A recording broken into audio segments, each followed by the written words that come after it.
Como é seu nome? Bom dia, professor. Bom dia. Maria Luísa, de quê?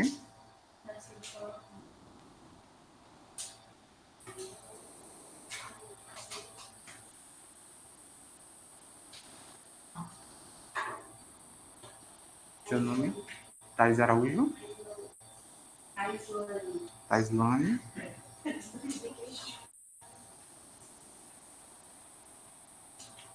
De quê?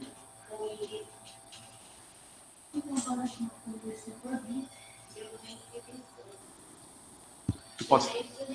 Juvencio.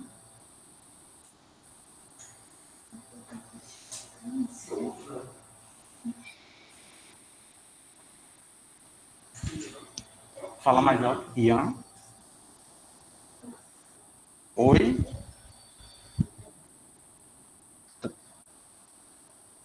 Tá certo.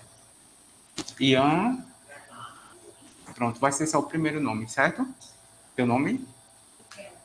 Riquelme? Miguel?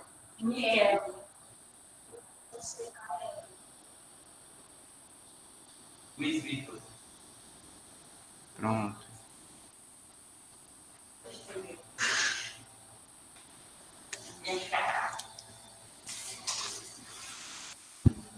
A Daísa pediu para eu perguntar se tem alguém faltando.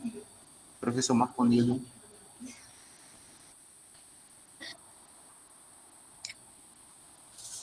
Certo.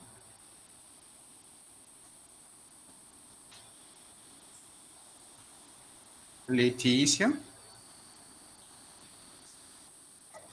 Maísa. Jader. Esther e Estela.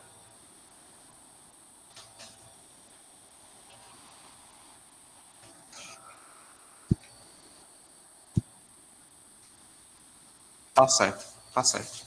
É até que horas, professor Marconildo? Tá certo, tá certo.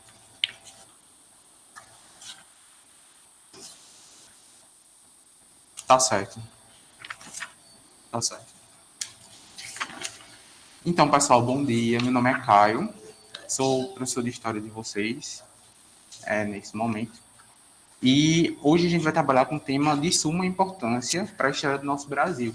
Muito do que a gente tem hoje no Brasil vem desse período histórico. Vocês estão com o livro de vocês?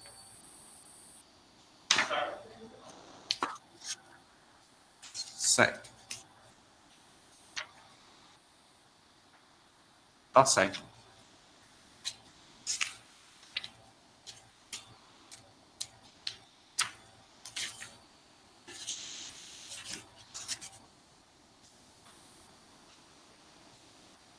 A gente vai trabalhar hoje sobre o segundo reinado, que é um período histórico assim interessantíssimo. Em primeiro lugar, a gente vem de um período muito conturbado da história do Brasil, que foi o primeiro reinado. O primeiro reinado ele foi meio caótico no âmbito interno. Existiram muitas revoltas, vocês estudaram essa série de revoltas, e essas revoltas elas tentavam fragmentar o país. A gente tinha naquela época um país de ordem continental, e várias revoltas tentavam a independência, porque a gente tem que fazer essa comparação analisando com o que a gente tinha na América Espanhola, que é os países que as várias subdivisões que a gente tem hoje de Argentina, Colômbia, todos esses países foram tendo as suas respectivas revoltas e foram se separando e tendo a sua própria independência. Só que o Brasil ele seguiu um caminho oposto. E a gente vai entender como é que isso se deu, como que isso foi acontecendo. Então, a gente veio de um rompimento muito rápido que aconteceu, né? O nosso primeiro imperador, Dom Pedro I, ele precisou voltar para Portugal para tomar conta da coroa portuguesa por conta de pressões que estavam acontecendo na nossa América Portuguesa. Na nossa América Portuguesa, não, lá no continente europeu, toda aquela questão problemática que estava acontecendo lá. E ele deixou seu filho muito pequeno ainda aqui. Aí teve a época do governo regencial, que foi o período que a gente viu anteriormente, e a gente vai entrar aqui com a assunção dele ao poder. Ele vai ter aquela questão do golpe da independência, e a partir dos 14 anos ele vai tomar posse como o novo imperador do Brasil. E o primeiro ponto que a gente tem que analisar é que esse imperador, ele foi educado, ele foi justamente educado, ele foi preparado para assumir o trono do Brasil. Então, ele era uma pessoa muito intelectual, ele era, inclusive, considerado o primeiro fotógrafo do nosso país. E muito do que a gente chegou de tecnologia aqui no Brasil foi por meio dele. Ele era uma pessoa muito antenada nas áreas tecnológicas. Ele trouxe tecnologias como o telefone aqui para o nosso Brasil. Então foi um período assim muito interessante do ponto de vista político, porque ele conseguiu uma grande proeza, que foi uma certa estabilidade política interna. Não foi total, porque a gente vai ver, eu vou comentar, não está no conteúdo programático, mas teve apenas uma revolta durante esse período, né? De importante, uma revolta assim, relevante que tentava justamente uma independência aqui no nosso estado de Pernambuco. Mas assim, dentro do âmbito interno, foi um governo relativamente pacífico. Já no âmbito externo, o Brasil começou a ter mais problemas. Com relação às relações exteriores com outros países, como a Europa, como a França, principalmente com a Inglaterra. Mas, voltando para esse contexto, ele chegou com 14 anos de idade e começou a governar. E ele governou por aproximadamente 49 anos, foi perto dos 50 anos. E não foi fácil ele conseguir nessa proeza de... a gente vai começar a entender justamente como é que ele conseguiu esse período de paz. Eu já peço para vocês abrirem um caderno de vocês. Eu vou pedir para vocês fazerem umas anotações pontuais, certo? Vocês que estão aí em casa também, é interessante que vocês estejam com um caderno.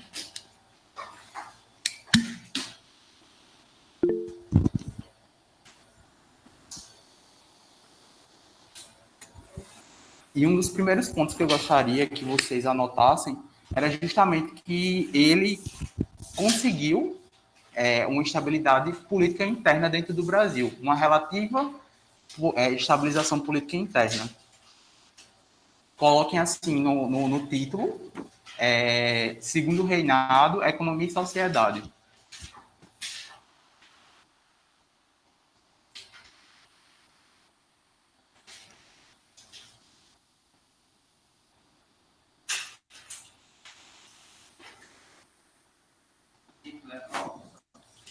Segundo Reinado, Economia e Sociedade. Segundo Reinado, 2 pontos, Economia e Sociedade.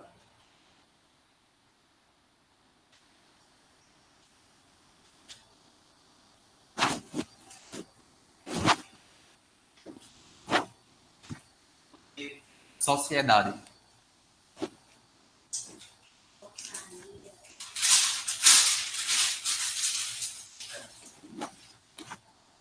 Deixa todo mundo... Vocês conseguiram anotar já, pessoal, que estão em casa? Eu anotei. Aí, a primeira coisa que eu gostaria que vocês colocassem, façam um asterisco assim e coloquem período de relativa estabilidade,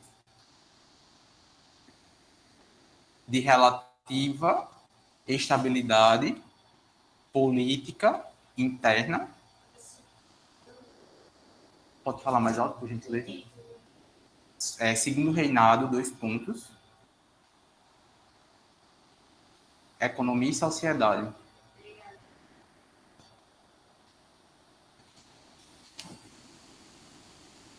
Aí depois do título vocês colocam período de relativa estabilidade política interna,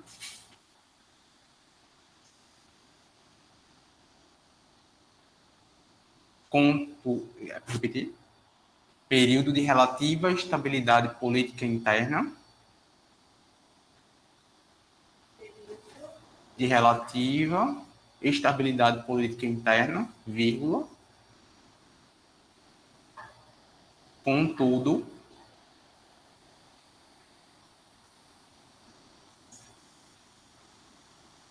com graves problemas nas relações exteriores do Brasil e Império. Graves problemas. Nas relações exteriores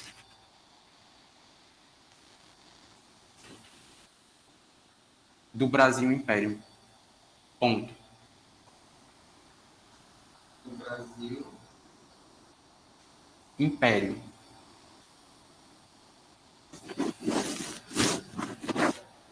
Pronto, pessoal. Aí uma coisa que eu gostaria de enfatizar para vocês é que a gente teve, nesse período, o advento de uma nova fonte de economia, uma forte fonte de economia. A gente tinha, na época, vocês estudaram, né, que as grandes fontes de economia, do primeiro momento, a gente teve a extração do pau-brasil, já ainda no Brasil colônia, que vocês viram logo no começo. Aí depois a gente passou para o grande período do açúcar, o curto período do ouro, em que o ouro passou a ser a grande riqueza, e a gente passou para esse momento com o advento do café. O café foi tão importante para a história do Brasil, em um curto espaço de tempo, que ele passou a ser chamado do ouro negro, de tão importante que ele era. Então, era uma planta que ela não é brasileira, é uma planta africana, e ela passou por um período assim de expansão no meio mundial. Ela saiu da África, foi para regiões da Ásia, e com a política expansionista mundial, ela acabou chegando na América Latina. Ela foi primeiro para aqueles países que ficam na América Central, aí depois chegaram nesses países que ficam aqui acima do Brasil, que tem Suriname, a Guiana Francesa, na época, que eram colônias de outros países, e chegou aqui no Brasil através do nosso estado do Belém do Pará. Aí o que foi que aconteceu? Aqui no Brasil, ela encontrou condições favoráveis para que se desenvolvesse, principalmente na região que a gente vai chamar de Vale do Paraíba. A região do Vale do Paraíba engloba os estados de São Paulo, Rio de Janeiro e uma partezinha de Minas Gerais. Essa área era muito fértil, ela possuía condições favoráveis para a produção de café, e com isso, em pouco tempo, o cara vai chegar, ele vai começar a ter relevância, mais ou menos a partir do ano de 1821, e já no ano de 1831, 10 anos depois, ele vai ser a principal fonte de renda nas exportações do Brasil.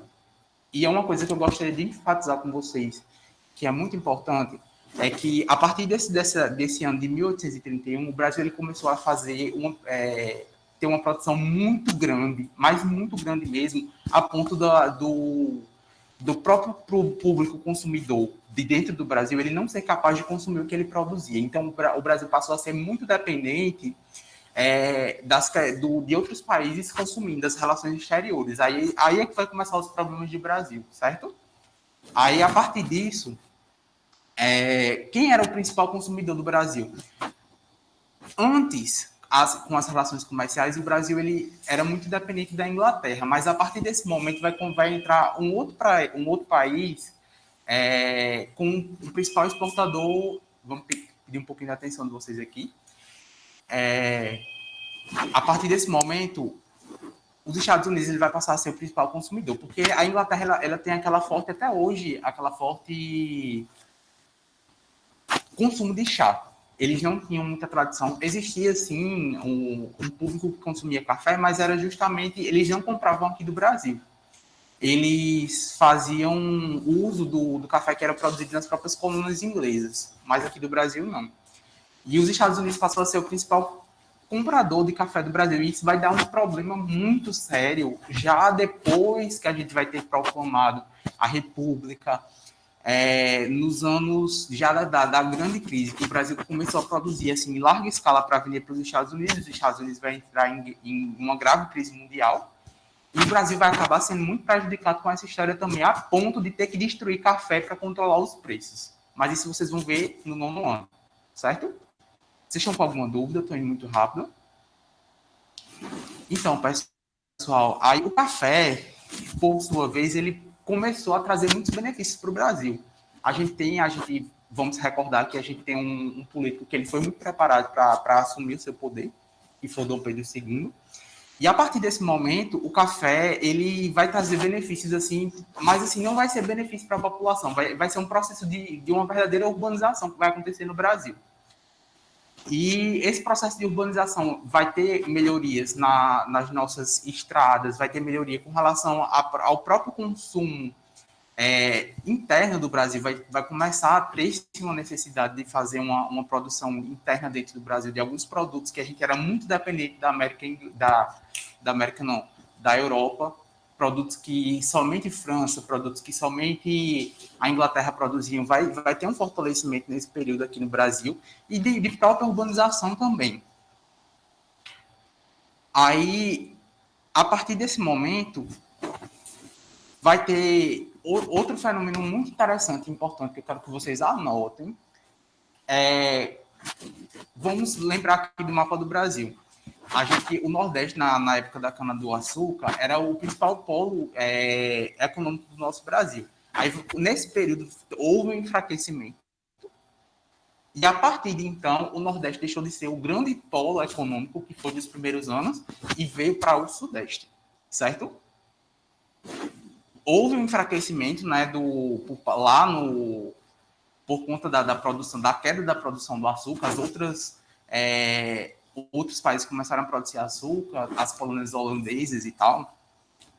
E a partir desse momento, houve um enfraquecimento lá do Nordeste, saiu eu não sei se vocês se recordam, mas houve a migração. Durante muito tempo, a capital do Brasil era Salvador. E a partir do momento em que a colônia, a coroa portuguesa se mudou para o Brasil, passou a ser o Rio de Janeiro.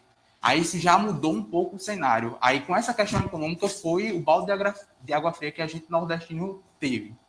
Aí o grande centro econômico do Brasil, a partir desse momento, vai se tornar o Sudeste. Principalmente a região do Vale do Paraíba, economicamente falando. Mas o centro da coroa portuguesa ficou na cidade do Rio de Janeiro. Certo? Aí o que eu quero que vocês anotem. Para cima assim, aí vocês vão colocar a partir deste momento,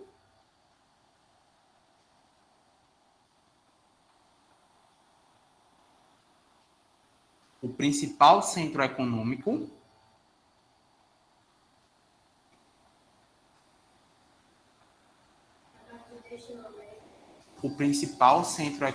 do Brasil Império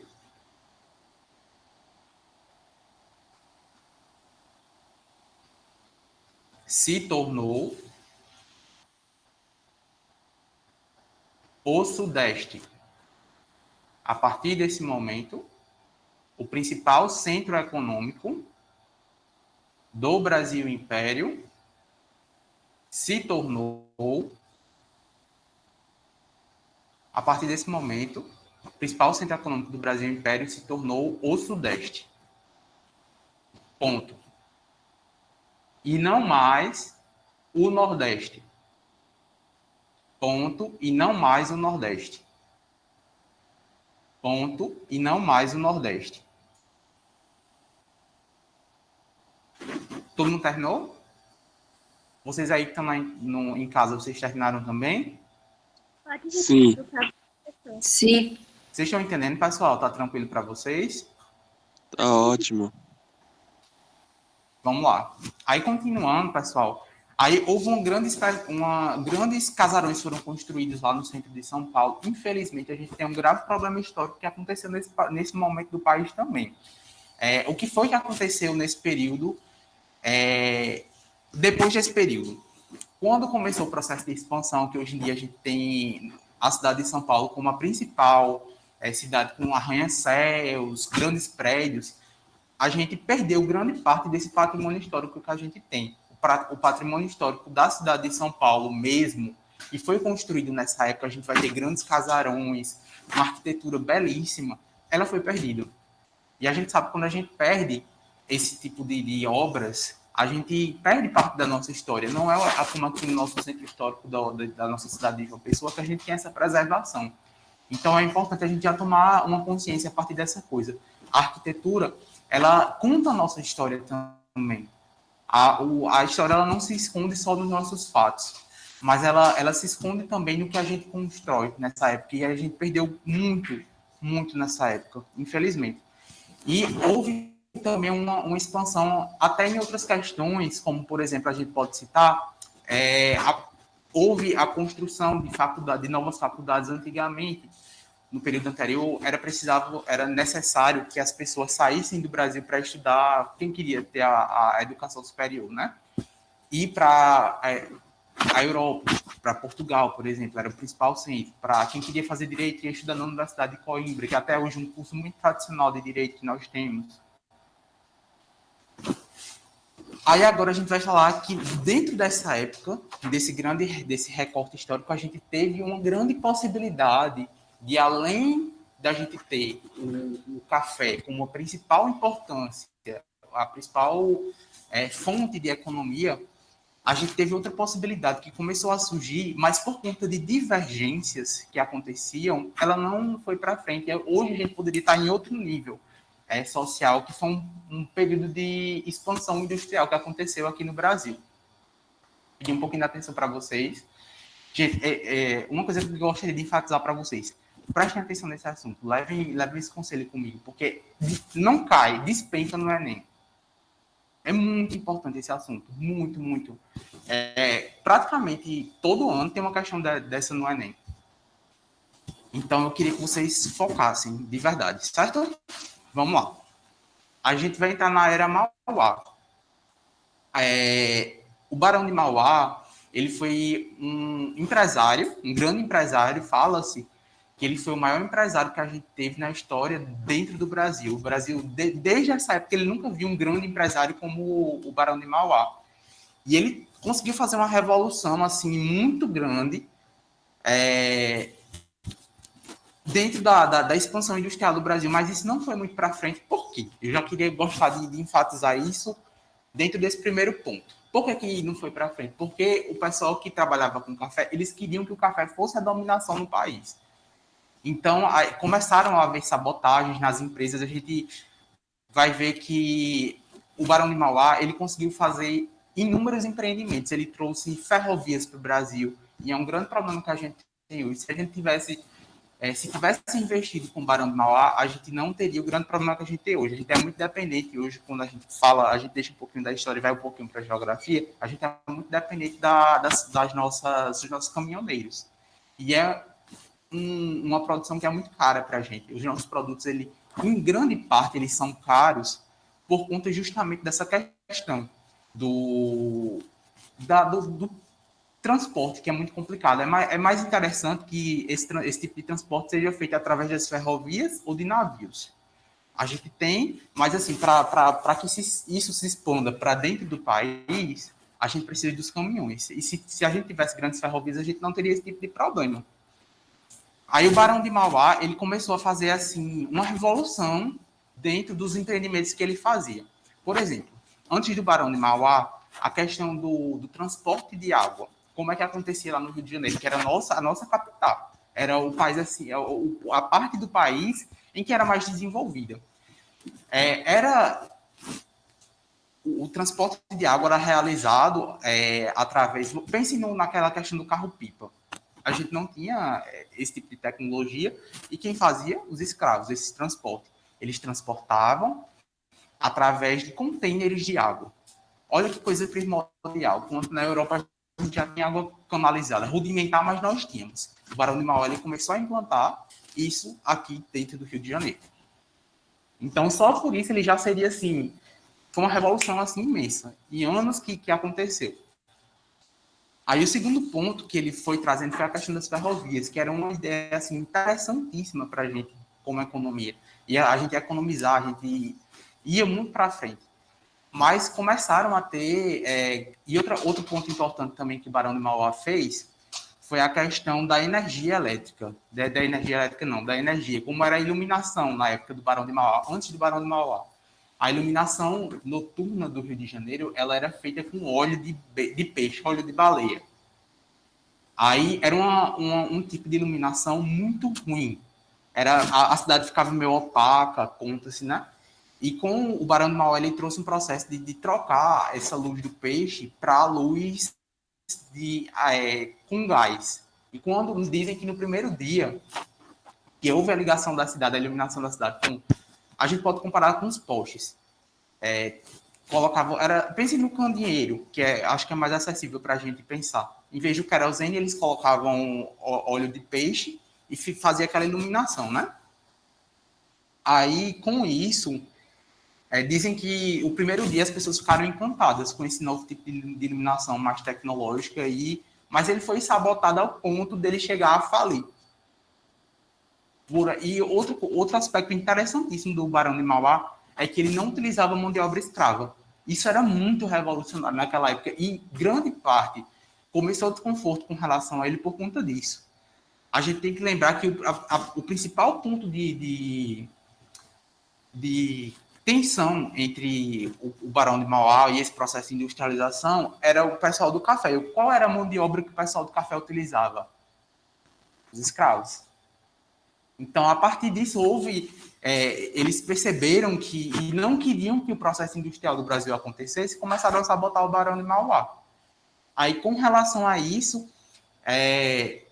o Barão de Mauá foi à falência, e era uma empresa saudável, conta-se do ponto de vista empresarial, que se ele foi pedir um empréstimo no Banco do Brasil, que era o grande banco que existia na época, e foi negado esse empréstimo. E se esse empréstimo tivesse sido dado, ele conseguiria facilmente pagar, quitar as dívidas que ele tinha adquirido, e a empresa dele era saudável, não tinha para que ter aberto falência naquela época.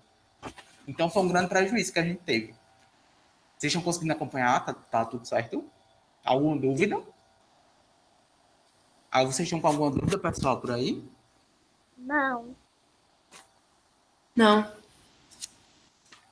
Vamos lá. Aí, a gente vai começar a entrar os grandes problemas exteriores que a gente começou a ter no Brasil nessa época também. E nem tudo são flores, né? A gente falou de muitas coisas boas, mas nesse momento foi uma coisa boa, mas que trouxe para o cenário colonial, e principalmente para o governo de Dom Pedro II, graves problemas. A Inglaterra, insatisfeita com uma série de medidas que estavam acontecendo dentro do Brasil, nessa época do Barão de Mauá, houve o advento de uma tarifa chamada a Tarifa Alves Branco, e ela favoreceu muito essa expansão industrial no Brasil. E por quê? Ela aumentou as taxas, que quando a gente importa um produto, por exemplo, vamos supor que essa caneta aqui eu tenha comprado na França.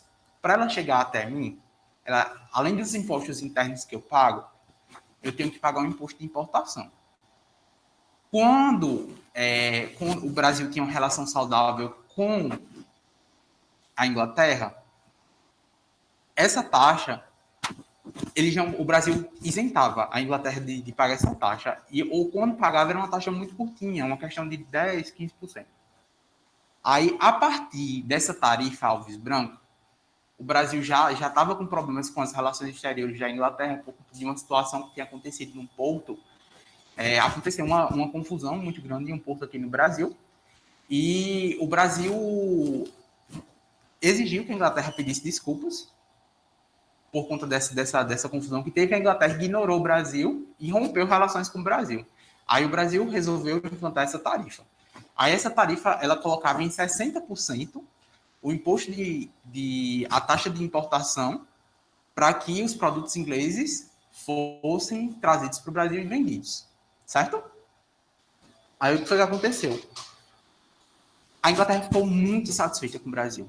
E a Inglaterra, ela já, desde o começo, desde da época do governo do nosso primeiro imperador, que foi no ano de 1800, ele começou, a independência foi proclamada em 1822, ela já fazia pressões para que o Brasil acabasse com o sistema escravocrata, implantasse um sistema de capitalismo industrial.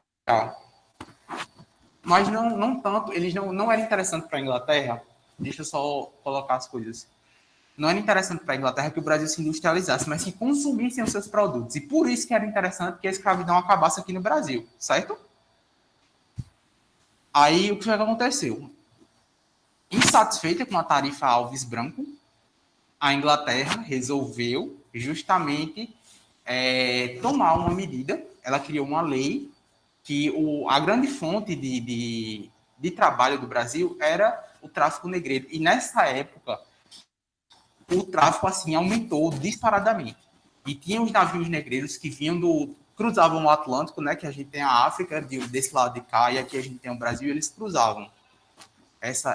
Né? E nessa época, a Inglaterra começou a colocar uma patrulha e ameaçou o Brasil. Olha, a partir desse momento, quem passar por lá de cá e a gente pegar vocês traficando escravos, a gente vai destruir o navio.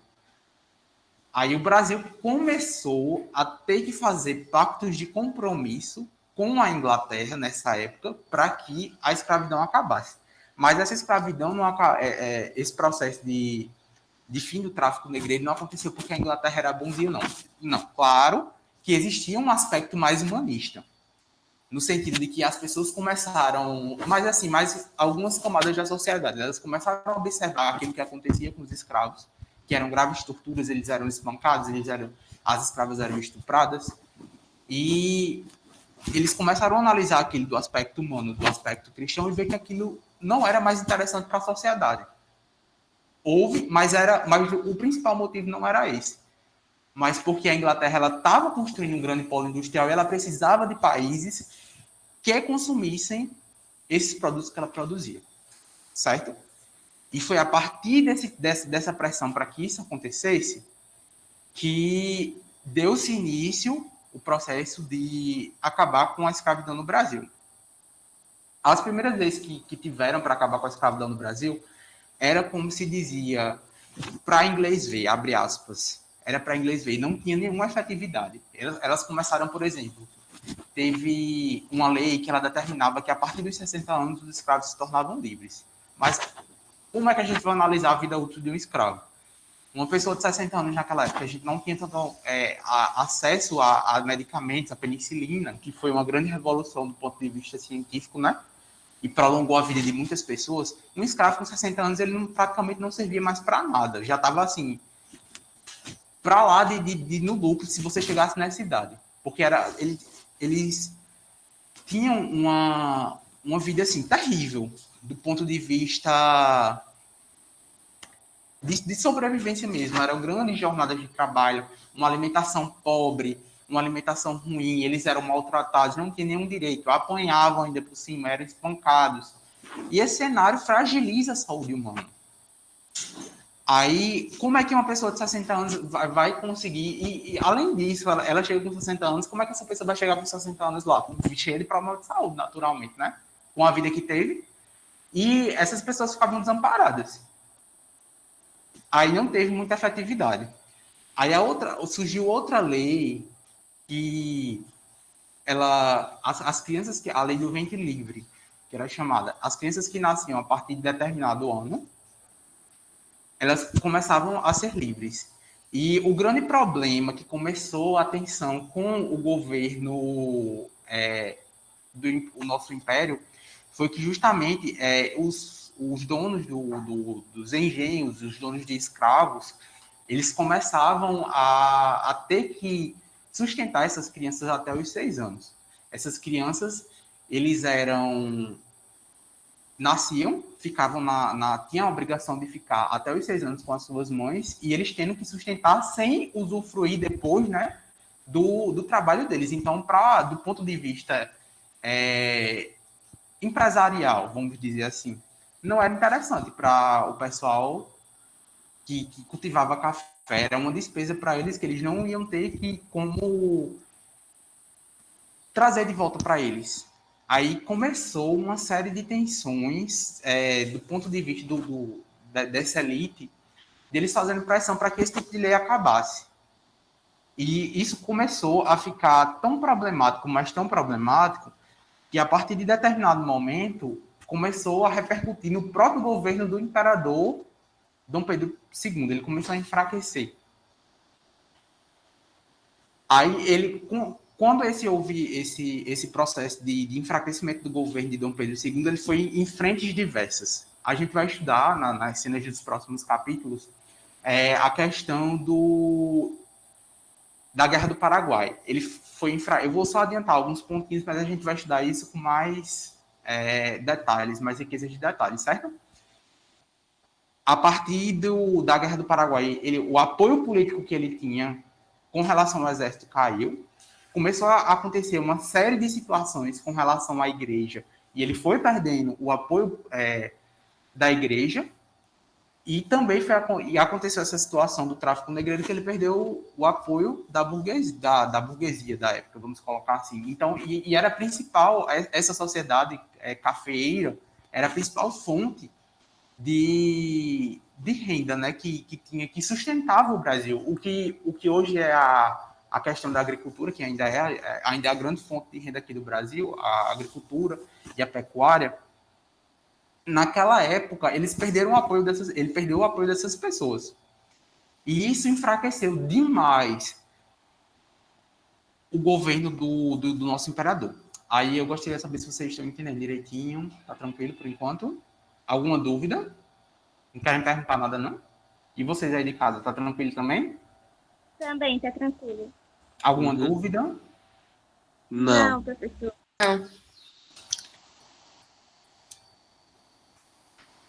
Pronto, pessoal. Aí, outra coisa que começou a surgir com relação à escravidão foi o surgimento de novas formas de trabalho. Os escravos, como começou aquele processo de expansão urbana que eu estava falando para vocês há um tempo atrás, a partir desse momento, os escravos, tanto os escravos quanto os senhores de engenho, com o surgimento do telefone, por exemplo. Surgiu o telefone, surgiu essas estradas, novas estradas, ferrovias. A partir disso, não era mais tão necessário que os senhores dos cafés eles morassem nas fazendas que eles próprios tinham, né?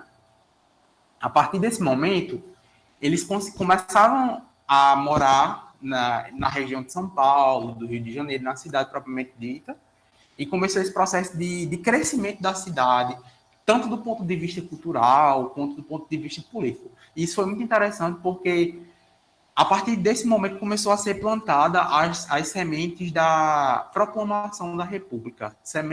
Pensamentos republicanos começaram a surgir a partir dessa época.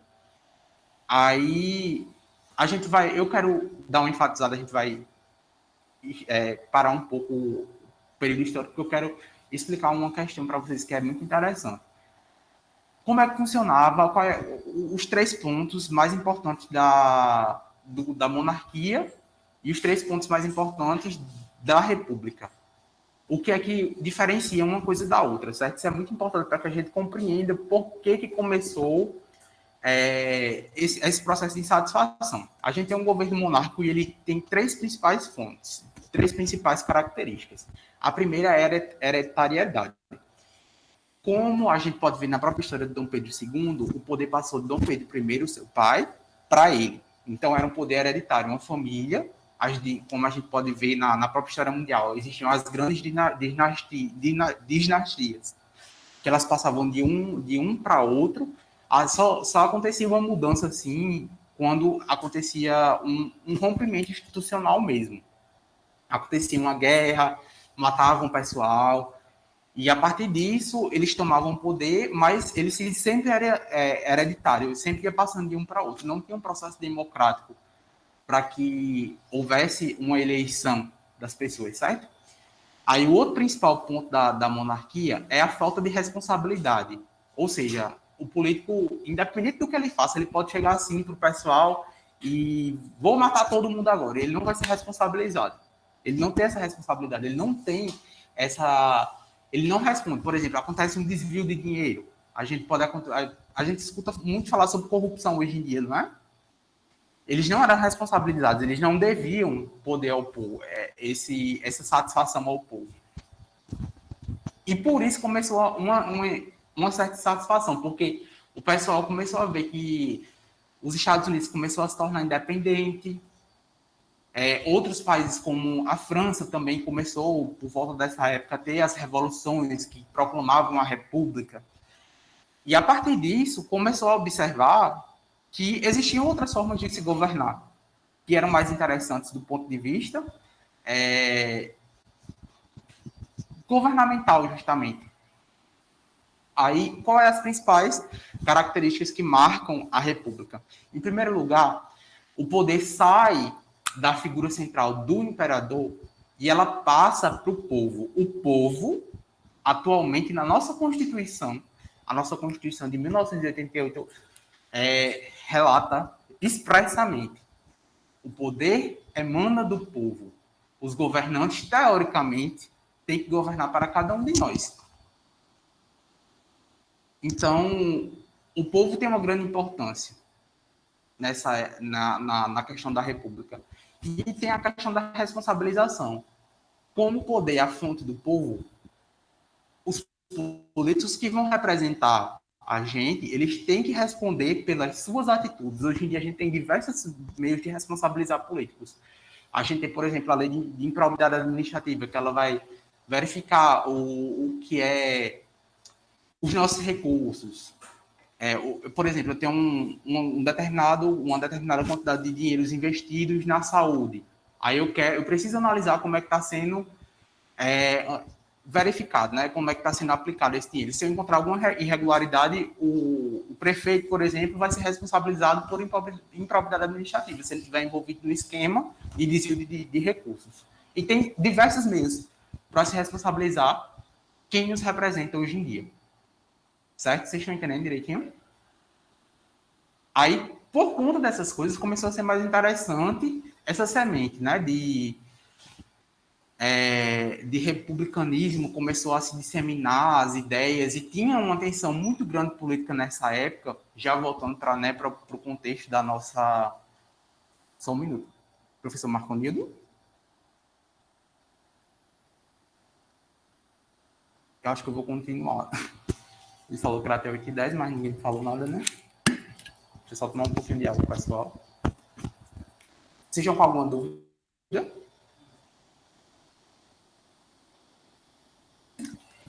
Vocês aí de casa estão com alguma dúvida?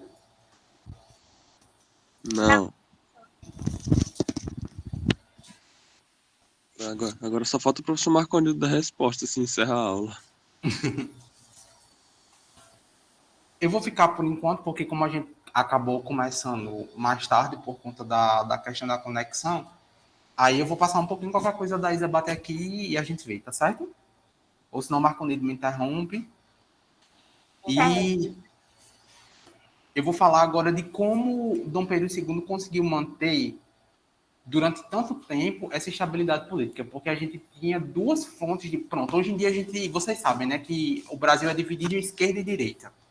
Não tem as brigas que acontecem assim, o povo só falta se matar por conta de esquerda e direita.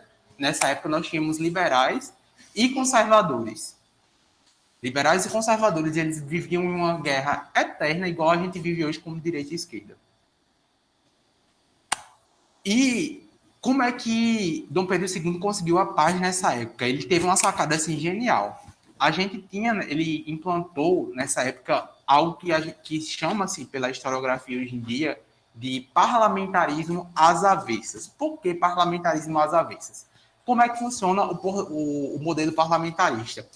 Ele sai do povo, o povo é a principal fonte do poder político, né?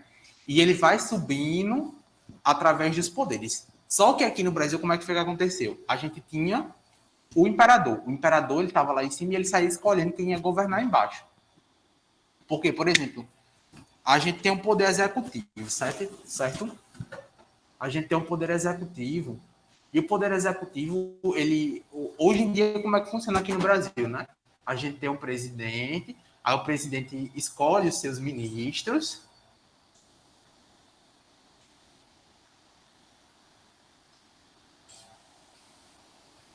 A gente tem os ministérios, eles saem se subdividindo, certo?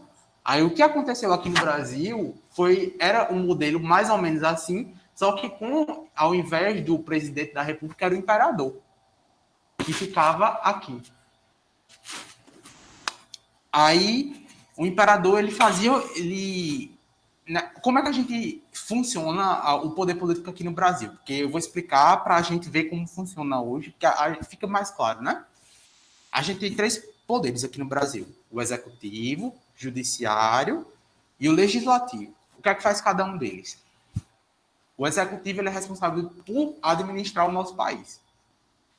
As decisões administrativas de diversas formas, por exemplo, a aplicação de recursos na saúde. Como é que eu vou fazer isso? Como é que eu vou organizar o SUS? Quem gere isso é o executivo. E em diversas fontes, saúde, educação, a gente elege um presidente para tomar conta e ver o que ele vai fazer. Ele tem uma agenda de governo e ele desenvolve essa agenda de governo. Aí a gente também tem o poder legislativo, que ele é subdividido hoje em dia em um bicameralismo na esfera federal. E a gente também tem a esfera estadual. Que a gente tem o Senado Federal e a gente tem a Câmara dos Deputados. E juntos formam o Congresso Nacional. E a gente tem o Judiciário. Naquela época, além de a gente ter o Executivo, que o chefe do Executivo era o imperador, a gente tinha também o Legislativo e a gente também tinha o Judiciário. Só o que é que acontecia? O Brasil, ele criou, o nosso Dom Pedro criou um novo poder, um quarto poder. Isso nunca existiu na história. Essa teoria, que chama-se de teoria tripartite do poder, foi pensada na época do Iluminismo por um pensador chamado Montesquieu. Ela surgiu do jeito que ela acontece aqui hoje no Brasil. Nessa época, Dom Pedro ele criou o quarto poder, o poder moderador. O que é que esse poder moderador fazia? Por exemplo, eu vou dar um exemplo, mas não era assim que acontecia, só para que vocês compreendam o que acontecia. Vamos supor que nós somos deputados aqui, certo? Aí existia, desse lado de cá, do meu lado direito, só para explicar a vocês de casa como é que tá o meu raciocínio. Tem duas colunas de cadeira. Tem 3 pessoas de um lado e 2 pessoas de outro. Do nosso lado direito, nós temos os que tinham pensamento conservador, certo? E do outro lado, os liberais. Aí o que é que acontecia? Em um determinado momento, existia uma espécie de eleições. Essas eleições são muito específicas. Esqueçam esse modelo de eleição, porque não era dessa forma que a gente tem hoje as nossas eleições. Eram eleições completamente diferentes. Por que eram eleições diferentes? Eu já quero enfatizar, porque esse é outro ponto importante que vocês vão anotar também. Como é que eram essas eleições? Eram eleições em que praticamente só quem votava era a elite do Brasil. Só a elite era quem tinha o poder político de escolher o destino do Brasil Império. Então, o que é que acontecia naquela época? Mulheres não poderiam votar, mendigos não poderiam votar,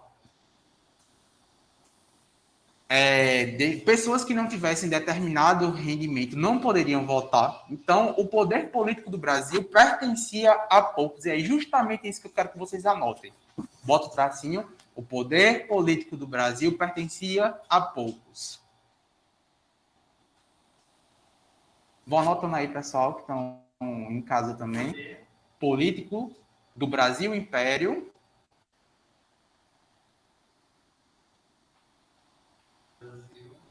Império pertencia a poucos. Poderia repetir? Repite sim, Natália. O poder político do Brasil Império pertencia a poucos. Ponto. As mulheres não votavam, mendigos não votavam. Nessa época especificamente, os analfabetos votavam. Mas depois que acabou o Brasil Império, eles passaram a não votar e eles só vieram votar novamente a partir da nossa Constituição, a que está vigente hoje em dia. Mulheres não votavam, mendigos não votavam, pessoas de baixo teor econômico também não votavam. Mulheres, mendigos, pessoas que pertenciam praticamente a nossa, o que a gente conhece hoje como classe média, eles não votavam também. E qual era esse tipo de justificativa?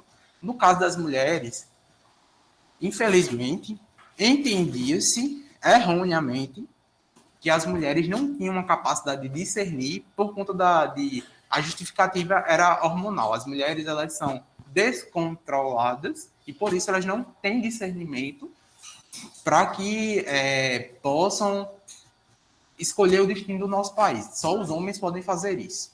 Porque a gente sabe que hoje em dia é um pensamento completamente errôneo. Nós temos grandes políticos no nosso Brasil e não tinha muita justificativa. O poder pertencia a poucos e era interessante que ficasse com poucos. A verdade nua e crua é essa. E essa também foi uma fonte de as pessoas começaram a perceber que nos outros países elas tinham uma maior participação na vida política do país, né? E começaram a ver que o império não era tão legal. Aí o republicanismo ele começou a se expandir também por conta disso. Aí chegou um dado momento que com a Inglaterra pressionou tanto o Brasil que o Brasil decretou o fim da escravidão com a lei Eusébio de Queiroz. Aí, a partir desse momento, o negócio começou a ficar problemático de vez. Se já estava ruim, começou a ficar pior. Do ponto de vista do nosso imperador, né? Ele começou a enfraquecer de verdade. Aí, qual foi a solução que se pensou para dar continuidade ao processo de expansão do café no Brasil? Precisava-se de mão de obra, naturalmente. E a partir disso, com a exclusão do pessoal que era escravizado, o que aconteceu? Nessa mesma época, na Europa, estava tendo um processo de independência de países como a Inglaterra e a Alemanha, que foram os principais, nesse momento, que vieram aqui para o Brasil. Os principais povos que vieram aqui para o Brasil foram italianos e germânicos, certo? Aí estava uma situação caótica lá, muitas guerras, o pessoal passando fome, e começou a fazer uma propaganda que no Brasil era a terra do futuro, que era uma terra maravilhosa para se trabalhar. E diante dessa grande propaganda que começou a se fazer, o pessoal começou a se interessar a vir para cá. Mas só quando eles chegavam aqui, saíam lá da Inglaterra, porque estavam numa situação terrível que era pior. Porque eles entravam. Aí era a questão dos colonatos, do sistema de parcerias, na verdade. Como é que acontecia isso? O senhor do engenho, ele tinha ficado sem os escravos dele, né? Aí, sem os escravos dele, o que é que começou a acontecer? Eles começaram a pensar, eu vou trazer esse pessoal para cá, mas tinha um custo para trazer esse pessoal para cá. Tinha o transporte nos navios, vindo para cá, para o Brasil. Tinha a questão do alojamento desse pessoal. Eles ficavam na senzala dos escravos, para vocês terem noção do que estava acontecendo, se alimentando com aquela comida, e tinha uma dívida. Então, esses italianos, esses germânicos que vinham aqui para o Brasil, eles já vinham endividados aqui para o Brasil. Já tinha uma dívida imensa que eles tinham que arcar. E quando chegava aqui, ainda tinha despesa com aluguel, com alimentação, que o senhor do engenho cobrava isso tudo. Aí o pessoal ficava praticamente tendo que trabalhar a vida todinha em condições subhumanas, como a dos escravos. Tá certo. Eu vou encerrar esse ponto, aí vou abrir para vocês se tiverem dúvidas, certo? Aí o que começou a acontecer? Com essa grave, quando eles vinham para cá, um negócio, e a notícia ruim se espalha assim, né? Aí começou o processo de expansão dessas notícias ruins que chegou lá no governo italiano, ao ponto da Itália começar a dizer, olha, não vão, aqui tá ruim, então fica aqui mesmo, porque aqui lá no Brasil o pessoal tá morrendo. Tá passando fome, tá todo mundo endividado, ninguém consegue mais fazer nada. Aí, com isso, o governo italiano começou uma propaganda, não vão para o Brasil, e o governo brasileiro fazendo propaganda, venham para o Brasil. E diante desse cenário caótico, o pessoal estava muito ruim lá na Itália, continuaram a vir. Mas só que eles começaram a reivindicar condições melhores. Aí o que foi que aconteceu? Fizeram uma lei chamada da Lei de Terras. O que é que essa Lei de Terras fazia? Ela foi criada e sancionada pelo nosso imperador para que esses novos imigrantes que vinham aqui para o Brasil, eles não se tornassem donos das suas próprias terras. Era uma dificuldade. Essas terras começaram a ficar muito caras para que elas fossem sendo adquiridas. E, diante dessa questão, eles não conseguiam comprar e ficavam reféns dos senhores dos cafés, né? Aí, por isso, diante desse cenário, ficou muito complicado você conseguir adquirir essas terras, tanto de um lado, pelos preços, E também a situação dos escravos, a gente tem que analisar a situação dos escravos também, que é uma questão importante, porque os escravos, a lei Áurea, quando ela foi promulgada, ela foi muito boa, que liberou o pessoal que sofria tanto, mas, por outro lado, ela trouxe um grave problema que repercute até nos nossos dias de hoje. Os escravos ficaram ao léu. Eles não teve nenhum suporte para incluir aquela população dentro do Brasil. E hoje a gente sofre as consequências pelo processo de favelização que começou a acontecer dentro do Rio de Janeiro, começou dessa época. Os escravos começaram, não tinham o que fazer, começaram a subir nos morros e construir suas habitações precárias, e até hoje permanece desse jeito. E outro aspecto importante que eu esqueci, mas que é fundamental para que a gente entenda, também houve um forte preconceito racial por parte do pessoal da Inglaterra, não, do pessoal que era aqui do Brasil, porque o Brasil, como começou a vir muitos escravos aqui para o Brasil, a população naturalmente começou a ficar mais negra. E uma das ideias que tiveram de trazer imigrantes europeus para cá foi para fazer um embranquecimento da população brasileira. Foi uma política pública para que as pessoas se tornassem brancas no Brasil. Começou um processo de embranquecimento da população. Então, pessoal, é isso. Foi um prazer dar aula para vocês hoje. Eu queria saber se vocês têm alguma dúvida. Pessoal aí de casa, todo mundo entendeu tudo. Eu tenho 26 anos, Everton.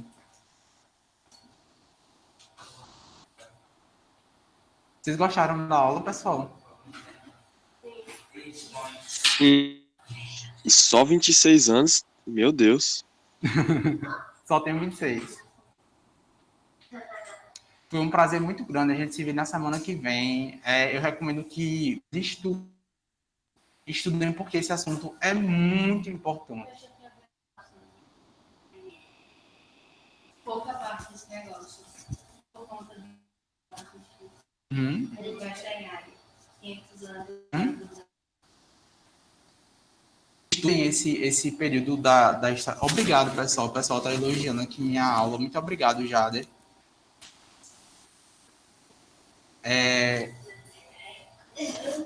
Aí, na próxima aula, eu vou terminar justamente o que ficou faltando. Ficou faltando só 2 tópicos e a gente já entra no nosso próximo assunto. Eu recomendo que vocês estudem de algum modo isso que eu dei na aula de hoje, porque é um assunto importante. Eu vou fazer uma revisão na próxima aula, vou trazer alguns tópicos já anotados para facilitar a compreensão de vocês pesquisem também. Eu quero que vocês deem uma lida, se possível, na internet, onde vocês conseguirem, sobre o segundo reinado. Pode ser até na Wikipédia, tem muita informação bacana por lá, sobre o período histórico do Brasil, tá certo? Mais uma vez foi um prazer. Qualquer coisa, estou aqui. E é isso aí, pessoal. Tchau, pessoal que está em casa. Foi um prazer encontrar vocês. E a gente se encontra na próxima aula, certo? Tchau. Tchau. O professor Marconildo tá meio desligado, mas uma hora ele se toca. Nossa, eu vou fechar aqui, vou encerrar a chamada. Tchau, pessoal. Daqui a Tchau, pouco vocês vão professor. ter outra aula. Tchau. Tchau.